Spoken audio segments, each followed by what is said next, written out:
हाँ, hello students, ये हमारा 9th क्लास का 14th लेक्चर है। इसमें आज हम न्यूटन्स थर्ड लॉ का डिस्कशन करेंगे। हमने न्यूटन फर्स्ट लॉ और सेकंड लॉ का डिस्कशन कर दिया है और कुछ न्यूटन्स के जो न्यूमेरिकल हैं सेकंड लॉ के वो भी डिस्कस करेंगे। तो देखिए, न्यूटन थर्ड लॉ ये होता है कि जब कभी अगर दो बॉडी हैं और एक बॉडी दूसरे पर फोर्स डालती है तो दूसरी बॉडी पहले वाली बॉडी पर इक्वल और अपोजिट डायरेक्शन में फोर्स डालेगी। इसमें हम एक को फोर्स को एक्शन बोलते हैं और दूसरे को रिएक्शन बोलते हैं। यानी कि to every action there is always an equal and opposite reaction. Universe में जितने भी फोर्स लगते हैं, अगर एक बॉडी दूसरे पर डालेगी तो दूसरी बॉडी पहले वाली बॉडी पर जरूर फोर्स डालती है। न्यूटन थर्ड लॉ सब जगह यूनिवर्सल है, सब जगह लगेगा। ठीक, तो कुछ एग्जाम्पल हैं, पहले हम उनको डिस्कशन करेंगे न्यूटन थर्ड लॉ के लिए। जैसे ये बहुत ही फेमिलियर है, आप जानते हैं कि अगर दो पॉजिटिव चार्ज हैं, एक पॉजिटिव चार्ज का नाम हमने ए रख दिया है, दूसरे पॉजिटिव चार्ज का नाम बी है। ये दोनों पॉजिटिव चार्ज प्लस प्लस आपको मालूम है रिपेल करते हैं, रिपल्सन होता है। तो एक को हमने एक्शन लिया, दूसरा रिएक्शन होगा। बी बॉडी ए पर फोर्स जब रिपेल कर रही है तो ध्यान देना, दोनों बॉडी पर फोर्स रिपल्सन का मतलब है कि इसमें जो फोर्स लगेगा वो राइट को और इसमें जो लगेगा वो लेफ्ट को। ऐसे अट्रैक्शन है तो पास पास आएंगे।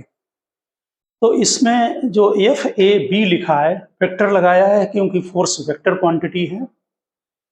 इसका मीनिंग है F A B, force on A due to B, यानी ए पर फोर्स बी के ड्यू टू। तो इसका इधर दिखाया, ये एरो दिखा रहे हैं। ये वेक्टर हमेशा राइट को ही ऊपर लगता है, वेक्टर क्वांटिटी है। ठीक, फोर्स ये दिखाया गया है। इसी तरह से एफ बी ए, इसका मतलब है force on B due to A. ये ड्यू टू ए इधर लगेगा इस तरफ, और ये वेक्टर एफ बी ए के ऊपर लगा है। दोनों फोर्स इक्वल होंगे। अगर हम वेक्टर के साथ दिखाएं तो अपोजिट होने की वजह से माइनस साइन आएगा। नेगेटिव साइन इंडिकेशन है कि दोनों फोर्स अपोजिट डायरेक्शन में है। अगर हम इसमें जो वेक्टर से जब आप लिखते हैं ये क्वांटिटी, अगर इसमें इसको मॉड बोलते हैं, अगर इसमें ये दो लाइन खींच दें तो मॉड हो जाएगा। मॉड का मतलब है मॉडुलस, कि इसमें नेगेटिव साइन हट जाएगा।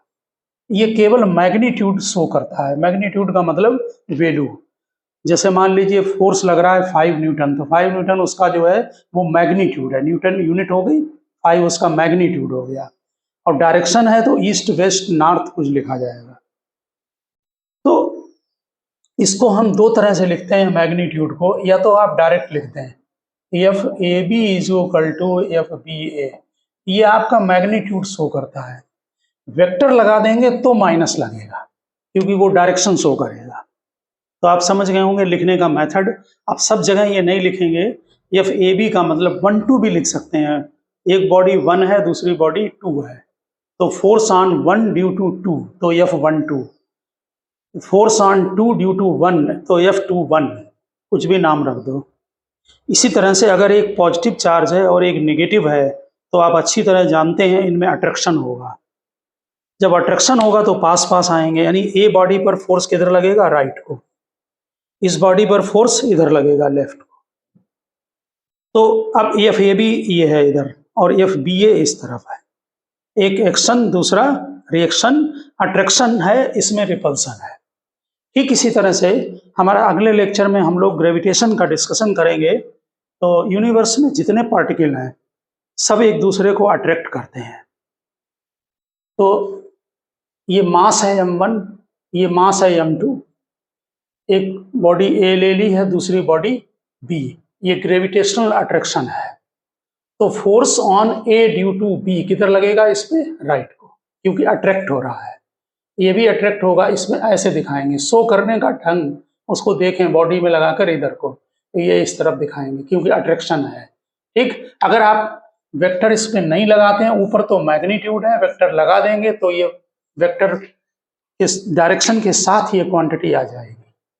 वेक्टर के साथ लिखें जब तो माइनस लगाएं, क्योंकि एक्शन रिएक्शन फोर्स हमेशा इक्वल और अपोजिट होंगे।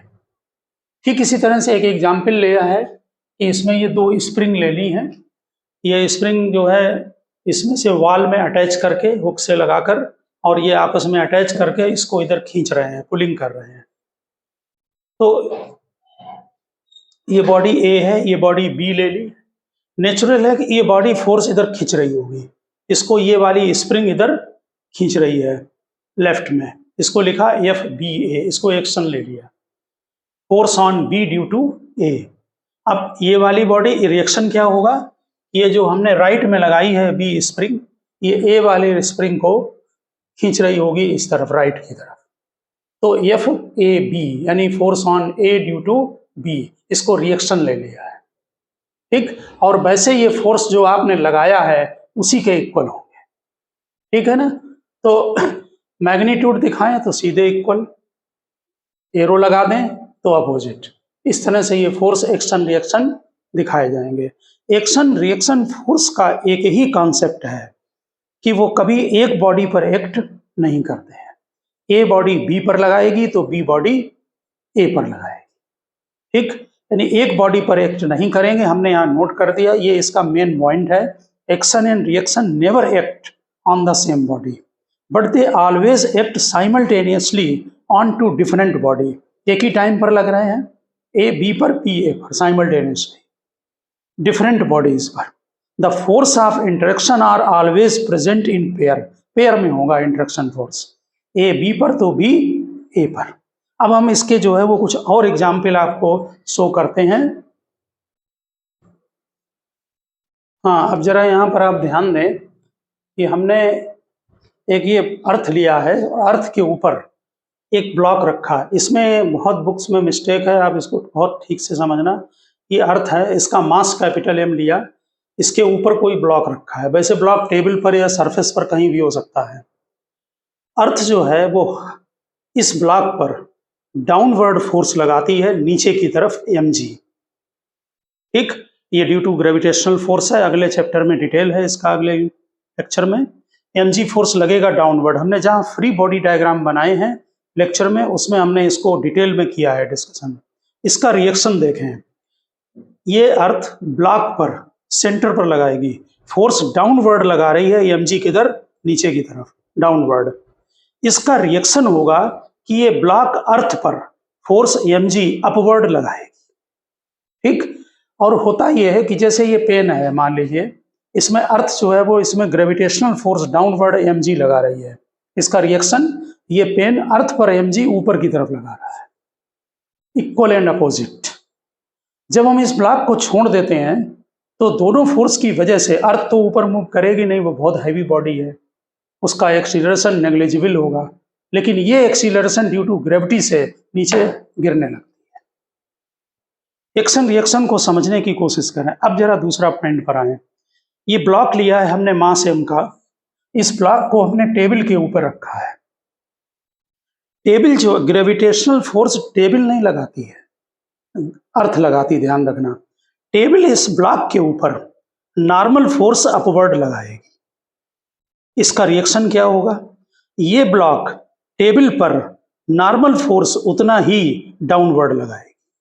होता यह है कि जब अगर हम अर्थ का फ्री बॉडी डायग्राम बनाएं, फ्री बॉडी डायग्राम पहले हम समझा चुके हैं लेक्चर में, वो जरूर देखें, तो हम अर्थ पर कौन कौन से फोर्स एक्ट कर रहे हैं वो दिखाएंगे। अगर हम ब्लॉक का फ्री बॉडी डायग्राम बनाएं तो हम ब्लॉक पर कौन कौन से फोर्स एक्ट कर रहे हैं उनको हम दिखाएंगे। तो ये हमने ब्लॉक का बनाया, मास m का, और ये अर्थ का है, तो इसमें ये फोर्स दिखाया है। जब यही ब्लॉक टेबल के ऊपर रखा था तो टेबल नॉर्मल फोर्स डाल रही थी अपवर्ड, उसका रिएक्शन ये होगा कि ब्लॉक टेबल पर नॉर्मल फोर्स डाउनवर्ड दिखाए। अब अगर हम कभी ब्लॉक का फ्री बॉडी डायग्राम बनाते हैं इस ब्लॉक का, तो क्या करते हैं कि अर्थ डाउनवर्ड जो फोर्स बना रही थी वो mg डाउनवर्ड दिखा देते हैं, ये वाला।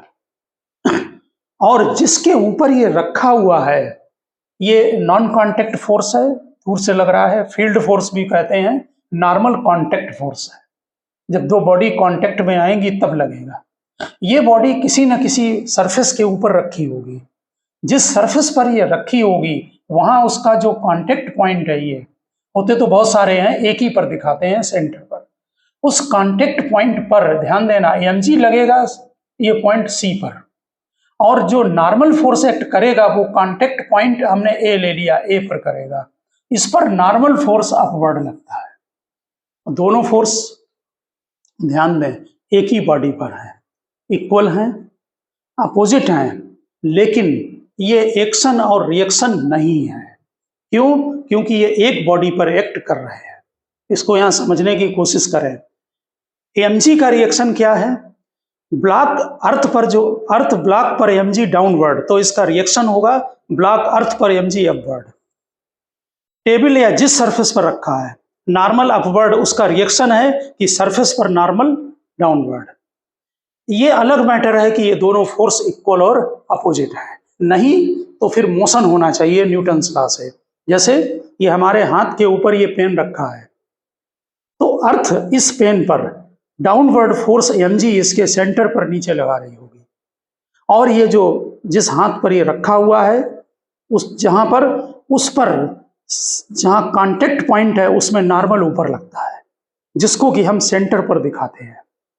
दोनों फोर्स इक्वल अपोजिट, और उस पर अभी ठीक नहीं है बोलना, ये दोनों फोर्स वैसे नियरली इक्वल होते हैं, वो चीज 11th में ही समझ में आएगी। फिलहाल आप इक्वल और अपोजिट लें, लेकिन एक्शन रिएक्शन नहीं है। क्यों? क्योंकि एक्शन रिएक्शन कभी एक बॉडी पर एक्ट नहीं करते हैं, ये एक ही बॉडी पर लग रहे हैं। ये ठीक है कि नॉर्मल mg लिखें इक्वल, ठीक, लेकिन स्ट्रिक्टली नॉर्मल और mg एक्शन रिएक्शन नहीं है, ठीक है ना? यहां हम नोट कर दे रहे हैं, normal and mg force are not forces, are not action reaction force. कहीं कहीं बुक्स में ये दिया गया है, वो रॉन्ग है। ठीक, आप यहां से समझ चुके होंगे, एक बॉडी पर लग ही नहीं सकते action reaction. A body B पर तो बी बॉडी ए पर, ध्यान रखें। ठीक, इक्वल ले सकते हैं आप इनको, इक्वल हैं, नहीं तो ये क्वेश्चन एराइज होगा कि अगर ये ब्लॉक यहां रखा है और अगर एक फोर्स लग रहा है तो ये मूव क्यों नहीं कर रहा है? इसका मतलब mg फोर्स नीचे लग रहा है तो mg नीचे क्यों नहीं मूव कर रहा है?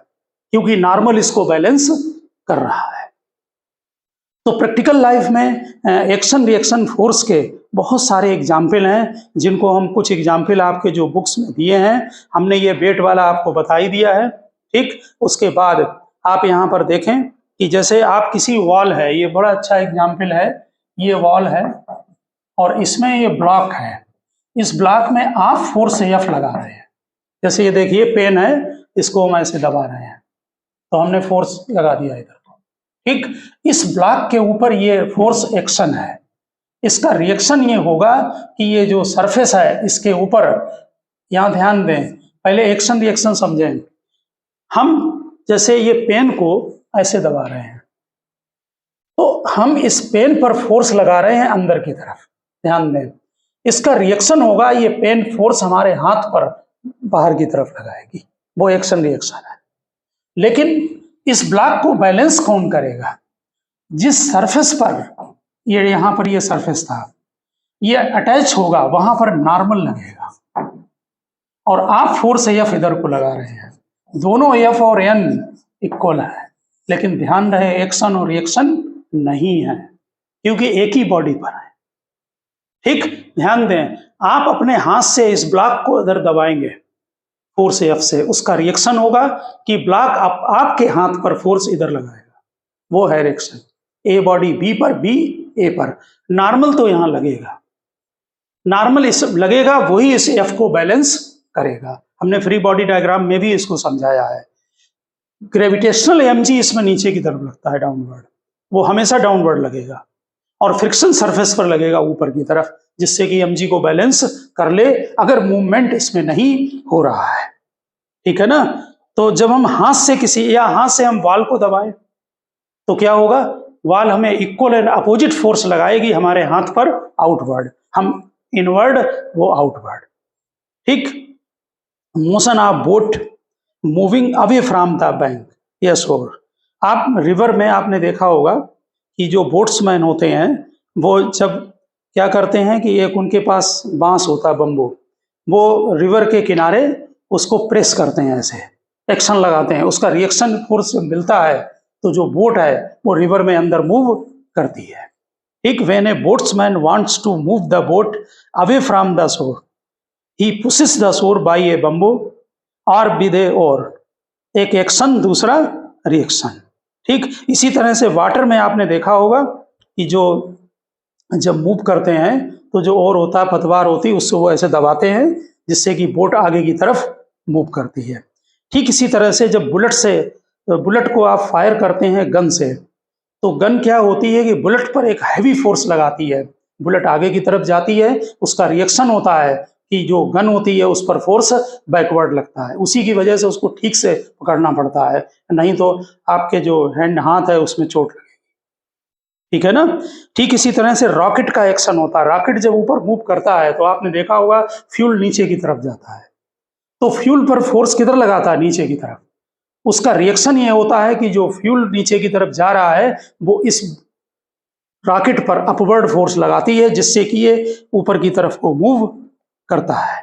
ठीक, और एक बहुत अच्छा एग्जाम्पल है, जब आप वॉकिंग करते हैं या रनिंग कर रहे हैं उस समय आप क्या करते हैं कि पैर से जो सरफेस होता है उसको बैकवर्ड ऐसे दबाते हैं, पीछे की तरफ को, जैसे ऐसे मूव कर रहे हैं तो बैकवर्ड दबाएंगे। उसका रिएक्शन ये होगा कि आपके पैर पर जो अर्थ का सरफेस है वो आगे की तरफ को फोर्स लगाता है, उसे हमने यहाँ बेस दिया। इसमें एक एक्शन और दूसरा रिएक्शन ले लो, रिएक्शन। आगे चल के पढ़ेंगे कि या यहाँ पर इतनी बात समझ लें कि ये जो फोर्स लग रहा है या फेस, इसके दो पार्ट हो गए, पार्ट कंपोनेंट कहते हैं फिजिक्स में। इसमें आप तो हॉरिजॉन्टल मूव कर रहे हैं, ध्यान दें आपका मोशन हॉरिजॉन्टल है, इधर को जा, हालांकि फोर्स लगेगा तो एक्सीलरेट होंगे। इसका एक कंपोनेंट इधर लगता है, किसका, एफ डेस का। ये कंपोनेंट आपको फॉरवर्ड मूव कराता है, और जो इसका वर्टिकल पार्ट होता है, इसके दो पार्ट होंगे, एक हॉरिजॉन्टल दूसरा वर्टिकल, क्योंकि तिरछा है, इंक्लाइंड है। जो वर्टिकल पार्ट है वो आपका नॉर्मल या उसको बैलेंस करेगा, नॉर्मल तो ऊपर की तरफ लगेगा, वेट बैलेंस करेगा। ठीक, वेट को बैलेंस करेगा। आप जब अर्थ पर खड़े हैं तो जिस सरफेस के ऊपर खड़े हैं उसमें नॉर्मल अपवर्ड लगेगा, वेट आपका डाउनवर्ड लगेगा। ठीक है ना। ये एक तरह से आप समझ लें जो रिएक्शन मिलता है वो नॉर्मल ही का पार्ट होता है, ये अपवर्ड लगता है। ठीक है, तो यहाँ पर एक्शन रिएक्शन पर ध्यान दें। जब आप पैर से चलते हैं तो पैर को बैकवर्ड दबाते हैं पीछे की तरफ, उसका रिएक्शन होता है फॉरवर्ड। ध्यान दें उसका हॉरिजॉन्टल कंपोनेंट आपको मूव कराता है। इसी तरह से हॉर्स और कार्ट वगैरह के एग्जाम्पल होते हैं। जब हॉर्स मूव करता है तो क्या होगा कि वो भी अपने पैर को पीछे की तरफ दबाता है, रिएक्शन फॉरवर्ड मिलता है। पॉइंट ध्यान रखना कि जो रिएक्शन फोर्स मिल रहा है उसका हॉरिजॉन्टल कंपोनेंट फॉरवर्ड मूव कराएगा। ठीक है, इसी तरह से जैसे बॉल को आप कैच कर रहे हैं तो क्या होगा, जब उसको कैच करेंगे तो आपके जो बॉल से यहाँ हाथ पर फोर्स लगेगा, उसका रिएक्शन होगा कि आप फोर्स बॉल पर डालेंगे। ठीक है ना। ठीक इसी तरह से ध्यान देना कि अगर हम किसी सरफेस से एक स्ट्रिंग लेकर उसमें एक मास को अटैच कर दें, बुक्स में दिया रहता है बहुत जगह, तो इस पॉइंट पर ध्यान दें, ए पॉइंट पर। ठीक, इस ब्लॉक पर mg डाउनवर्ड लगेगा, उसका रिएक्शन होगा कि ये ब्लॉक अर्थ पर mg अपवर्ड लगाएगी। एक्शन रिएक्शन बहुत सोच समझकर। इस ए पॉइंट पर ये ब्लॉक है, ये ब्लॉक है हमारा मास m का, यहाँ लिख दिया हमने। ये पॉइंट जो ए है जहां पर ये बना हुआ है, फिक्स है, इस पर ये फोर्स अपवर्ड लगाएगा, P, टेंशन, स्ट्रिंग में टेंशन लगता है। अगर हम इस ब्लॉक का फ्री बॉडी डायग्राम बनाएंगे तो mg डाउनवर्ड लगेगा। नेचुरल है, T और mg इक्वल है, लेकिन एक्शन रिएक्शन नहीं है। ठीक, टेंशन का रिएक्शन क्या होगा, ये ब्लॉक, ध्यान दें, ये ब्लॉक ए पॉइंट पर टेंशन फोर्स डाउनवर्ड डालेगा स्ट्रिंग पर। रिएक्शन क्या होगा, ये स्ट्रिंग इस ब्लॉक पर टेंशन अपवर्ड डालेगी। ध्यान दें हम यहाँ पर बी पॉइंट लिख रहे हैं। अगर हम स्ट्रिंग का फ्री बॉडी डायग्राम बनाएं ए बी, जरा चेक करें, तो ए पर ये वाला टेंशन नीचे की तरफ दिखाया जाएगा, अब ध्यान दें ए पर। ये हमारा पॉइंट ए है, स्ट्रिंग का बनाया, और ये ब्लॉक का है। पॉइंट ए पर ब्लॉक पर फोर्स अपवर्ड डालेगी रिएक्शन, ये पॉइंट ए पर स्ट्रिंग पर फोर्स डाउनवर्ड डालेगी। जरा हम यहां नोट कर रहे हैं, ध्यान दें इस बात पर। ये टी अगर एक्शन है तो ये वाला रिएक्शन है, समझ गए ना? टी एम जी के इक्वल है, लेकिन एक्शन रिएक्शन नहीं, ये है एक्शन रिएक्शन। यानी कि अगर कोई दो फोर्स इक्वल हैं, अपोजिट हैं, तो इसका ये मतलब नहीं कि वो एक्शन रिएक्शन हो। लेकिन अगर कोई फोर्स एक्शन और रिएक्शन है तो वो इक्वल और अपोजिट जरूर होंगे। टी और एम जी इक्वल हैं, अपोजिट हैं, लेकिन एक्शन रिएक्शन नहीं है। ये वाला टी और ये टी भी इक्वल है, अपोजिट है, लेकिन ये एक्शन रिएक्शन है। तो अच्छी तरह से बात समझ लें कि एक्शन रिएक्शन फोर्स कभी एक बॉडी पर एक्ट नहीं करते हैं। अगर आप किसी वाल पर 20 न्यूटन का फोर्स यहां लगा रहे हैं तो इसका रिएक्शन होगा, ये वाल हमारे हाथ पर 20 न्यूटन का फोर्स बाहर की तरफ लगाएगी। हम अंदर लगा रहे हैं, इनवर्ड, बाहर को लगेगा, बोलेंगे कि आउटवर्ड। ठीक, तो एक common point, action reaction force कभी एक बॉडी पर एक्ट नहीं करते हैं। ए बॉडी बी पर डालेगी तो बी ए पर डालेगी। हाँ, अब आप इसमें जरा न्यूटन्स लॉ से रिलेटेड एक दो क्वेश्चन डिस्कस करेंगे। देखिए, ये मास एम है, इसका मास 50 ग्राम है, ये बुलेट है, इसकी वेलोसिटी यहाँ पर 100 मीटर पर सेकंड है, और ये वुडन ब्लॉक रखा हुआ है। बुलेट इसमें स्ट्राइक करने के बाद 2 सेंटीमीटर डिस्टेंस करने के बाद ये रेस्ट में आ गई है। ठीक, तो इनिशियल मोमेंटम, जब ये बुलेट वुडन ब्लॉक पर स्ट्राइक करेगी उस समय इनिशियल मोमेंटम एम बी होगा। यहाँ तक ये कांस्टेंट है। मास एम 50 ग्राम, इसको केजी में चेंज करें, 1000 से डिवाइड करें। वेलोसिटी इसकी 100 मीटर पर सेकंड है, ये 3 जीरो कैंसिल करें तो 5 केजी मीटर पर सेकंड। ठीक, इसके बाद फाइनल मोमेंटम, कॉलिजन के बाद ये रेस्ट में आ गया, इसलिए फाइनल मोमेंटम 0 होगा। रिटार्डेशन पूछा है कि वुडन ब्लॉक के अंदर ये रेजिस्टिव फोर्स लगेगा तो कितना रिटार्डेशन होगा। इसके लिए आपको फाइनल वेलोसिटी v मालूम है, इनिशियल वेलोसिटी u मालूम है, s मालूम है 2 सेंटीमीटर, इसलिए हमने v square is equal to u square plus twice s लगा दिया। v 0 है, u 100 है, s आप 0.02 मीटर में चेंज करें, 100 को इस तरफ लाएं, a में ये दोनों पॉइंट डिवाइड करें तो आपका ये रिटार्डेशन आ जाएगा। माइनस हमने पहले ही लगा दिया है, इसलिए आंसर प्लस में आएगा। फिर ये रेजिस्टिव फोर्स निकालना है कि रेजिस्टेंस कितना यहाँ पर एक्ट करेगा वुडन ब्लॉक, तो F is equal to ma होता है। मास आपका जो है वो 50 डिवाइडेड बाई 1000 ग्राम में को केजी में चेंज करें। रिटार्डेशन आप यहाँ पर निकाल चुके हैं, 2.5 इंटू 10⁵ मीटर पर सेकंड। तो रेजिस्टिव फोर्स जो है आपका वो 12500 न्यूटन आ गया है। हाँ, नेक्स्ट जरा क्वेश्चन नंबर 2 चेक करें। इसमें ये कार है, ये 30 मीटर पर सेकंड की स्पीड से जा रही है, इसमें ब्रेक लगा दिया। देखिए, जब ब्रेक लगाओगे तो हमेशा ध्यान रखें फोर्स अपोजिट डायरेक्शन में। ठीक, फोर्स गिवन है, ब्रेकिंग फोर्स 1500 न्यूटन, ठीक, और जो कि 2 सेकंड के लिए लगाया गया। फाइनल वेलोसिटी कार की 0 हो गई, कार रुक गई। ओके, आप समझ गए होंगे question. Change in momentum, change in momentum जो है वो अगर वेलोसिटी गिवन है इनिशियल और फाइनल तो उससे भी आप निकाल सकते हैं, लेकिन मास इसमें गिवन नहीं है क्योंकि मास इनटू वेलोसिटी होता है। दूसरा फार्मूला याद रखें, F is equal to delta P upon delta T, इससे भी चेंज इन मोमेंटम निकल आएगा। ठीक है ना? यहाँ पर चेंज इन मोमेंटम और इनिशियल मोमेंटम दोनों निकल आएंगे। यहाँ पर ध्यान दें, फाइनल वेलोसिटी 0 है, इसलिए फाइनल मोमेंटम 0 होगा। ठीक है, हमने यहाँ पर जो है वो फाइनल मोमेंटम अभी निकाला है, तो यहाँ पर ध्यान दें, F होगा delta P by delta T। Delta P जो है, F जो है वो रिटार्डेशन फोर्स है आपका 1500 न्यूटन का, इसलिए हमने यहाँ माइनस लगाया है। चेंज इन मोमेंटम अगर निकालना और डेल्टा T टाइम 2 सेकंड रख दें, इन दोनों को मल्टीप्लाई करें तो चेंज इन मोमेंटम आ जाएगा। ये हमने यहाँ पर इनिशियल मोमेंटम निकाला है, फाइनल मोमेंटम 0 है, तो चेंज इन मोमेंटम क्या होगा, final minus initial. Final momentum 0 है, इनिशियल मोमेंटम है, ये माइनस माइनस कैंसिल हो गए, तो इनिशियल मोमेंटम जो है I लगा दिया, मतलब इनिशियल है। ठीक, और अगर चेंज इन मोमेंटम पूछा जाए आपका तो यहाँ पर जो है वो रिटार्डिंग है, तब मैग्नीट्यूड आप निकालकर 3000 दिखा दें क्योंकि इनिशियल मोमेंटम 0 है। Retardation v is equal to u plus a t लगाएं, फाइनल वेलोसिटी इसकी 0 है, u इसका 30 है गिवन है, माइनस लगा दें, v is equal to u plus a t, brake लगा है 2 सेकंड के लिए, तो retardation 15 metre per second square आ गया। मास पूछा है, F is equal to m a लगा दो, 1500 न्यूटन का फोर्स आपको मालूम है, एम ए लगाएं तो मास आपका जो है वो 100 kg आ जाएगा।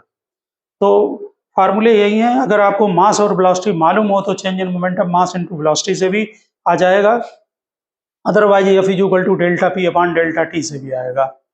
इसमें एक ये जो है वो ब्लॉक है 100 kg का, इसमें राइट को फोर्स लगाया, फोर्स इसमें 10 सेकंड के लिए लगाया, लिखा हुआ है फोर्स एक्स फॉर 10 सेकंड।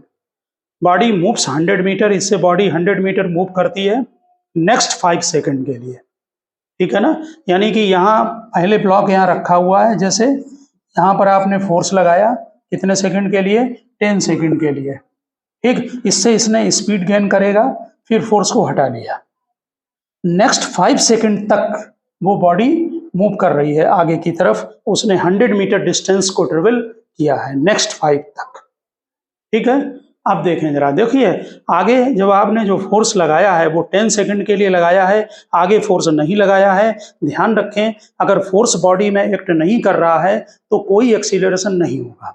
ऐसे में इसके आगे जो बॉडी चलेगी वो कांस्टेंट वेलोसिटी से चलेगी, यानी कि v से चलेगी। फोर्स यहाँ पर लगा है 10 सेकंड के लिए, उसके बाद 5 सेकंड वो कांस्टेंट वेलोसिटी से, ये ब्लॉक है, आप यहाँ पर इसको फोर्स लगाएं फिर छोड़ दें तो कांस्टेंट वेलोसिटी से मूव कर रही है। तो distance is equal to velocity into time लगाएं, डिस्टेंस उसने आगे 100 मीटर ट्रेवल की है, वेलोसिटी निकालनी है, t 5 सेकंड है तो वेलोसिटी 20 मीटर पर सेकंड होगी। इसके बाद एक्सीलरेशन पूछा है, फोर्स ने कितना क्रिएट किया, ब्लॉक स्टार्टिंग में रखा है इसलिए इसकी इनिशियल वेलोसिटी 0 होगी, फाइनल वेलोसिटी यहाँ पर जो है वो 20 है, आपने कैलकुलेट कर ली है, फोर्स जब तक लगाया गया है, फाइनल उसने तो लास्ट में गेन कर लिया 20, तो v is equal to u plus a t का यूज करें, फाइनल वेलोसिटी 20 है, u 0 है, a निकालना है, t 10 सेकंड है गिवन है क्वेश्चन में, तो a आ गया 2 मीटर पर सेकंड स्क्वायर। फिर मैग्नीट्यूड ऑफ फोर्स निकालें तो f is equal to m a लगा दें, मास गिवन है 100 kg, इसमें 2 मल्टीप्लाई करें तो 200 न्यूटन। आप चेंज इन मोमेंटम भी निकाल सकते हैं दोनों से, f is equal to delta p upon delta t से। अगर चेंज इन मोमेंटम निकालना है तो f डेल्टा टी को मल्टीप्लाई कर दें, फोर्स यहाँ 200 न्यूटन और टाइम यहाँ पर 10 सेकेंड है तो 2000 kg मीटर पर सेकेंड। इसके अलावा आप ऐसे भी निकाल सकते हैं चेंज इन मोमेंटम, क्योंकि जो इनिशियल वेलोसिटी है ब्लॉक की वो उस समय 0 थी, फाइनल वेलोसिटी 20 है, ठीक। तो मास को मल्टीप्लाई कर दें तो तब भी निकल आएगा आपका। तो दोनों मेथड हैं, आप दोनों से जो है इसको कैलकुलेट कर सकते हैं। न्यूटन सेकंड लॉ के जितने भी क्वेश्चन हैं वो आप ध्यान रखें कि एक तो चेंज इन मोमेंटम, हमने थ्योरी में जब क्लास में ये कराया है उसमें चेंज इन मोमेंटम को अच्छी तरह से समझाया है कि चेंज इन मोमेंटम, अब हमेशा ध्यान रखना कि अगर कोई बॉडी किसी सरफेस पर स्ट्राइक करके, जैसे यहाँ पर ये बॉल है, स्ट्राइक करके अगर रेस्ट में आ गई तो इनिशियल मोमेंटम mb है, फाइनल मोमेंटम 0 है, change in momentum -mb, magnitude mb। अगर ब्लॉक स्ट्राइक करके वो वापस आ गया सेम वेलोसिटी से तो change in momentum twice mb लें, क्योंकि mb फॉरवर्ड, स्ट्राइक करने के बाद वापस आया -mb, तो जब चेंज इन मोमेंटम निकालेंगे तो वो -mb और mb मिलकर वो 2mb हो जाएगा, जैसा कि थ्योरी में हमने बताया है, ठीक है ना। और मोमेंटम के लिए ध्यान रखें मास इनटू वेलोसिटी भी यूज होगा और f इज इक्वल टू ये वाला formula delta p by delta t भी यूज होगा, जैसे आपको डाटा दिए जाए। काइनेमेटिक्स की इक्वेशन यहाँ पर यूज होगी, क्योंकि आपने तीनों क्वेश्चन में देखा होगा कि फोर्स लगाने के बाद अगर बॉडी एक्सीलरेट हो रही है तो फोर्स से आप जो है वो कैलकुलेशन कर सकते हैं। दूसरी बात, अगर कभी किसी क्वेश्चन में ग्राफ दिया है तो ग्राफ में आप अच्छी तरह से ध्यान रखना कि अगर कहीं भी v वर्सेस t ग्राफ दे दिया जाए तो इसका स्लोप एक्सीलरेशन निकाल कर आप f is equal to ma में यूज कर सकते हैं, ठीक। इसका जो स्लोप होगा वो एक्सीलरेशन देगा, ठीक। इसी तरह से f इज इक्वल टू आपको मालूम है कि delta p upon delta t है, तो अगर कहीं पर भी change in momentum upon delta t का ग्राफ दिया गया है, इसको ध्यान रखना, क्योंकि आप जब यहाँ स्लोप निकालेंगे तो परपेंडिकुलर अपॉन बेस होगा, ये O है, ये A है, ये B है, तो स्लोप क्या होगा, परपेंडिकुलर AB और बेस A।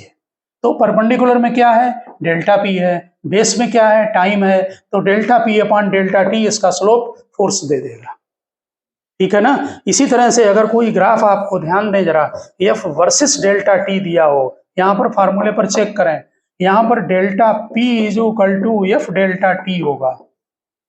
हमने बताया इसमें अगर ग्राफ दिया हो तो इसमें एरिया निकालें, क्योंकि इन दोनों को जब मल्टीप्लाई करेंगे एफ इंटू डेल्टा टी से तो चेंज इन मोमेंटम निकलेगा। तो इसको जरूर ध्यान रखना। इसका स्लोप क्या देगा, फोर्स देगा, यहाँ पर स्लोप फोर्स देगा, यहाँ पर एरिया देगा, एरिया क्या दे देगा आपका, एफ और डेल्टा टी दोनों मल्टीप्लाई करें, चेंज इन मोमेंटम दे देगा। अगर आपको इनिशियल मोमेंटम मालूम है तो फाइनल मोमेंटम मिल जाएगा।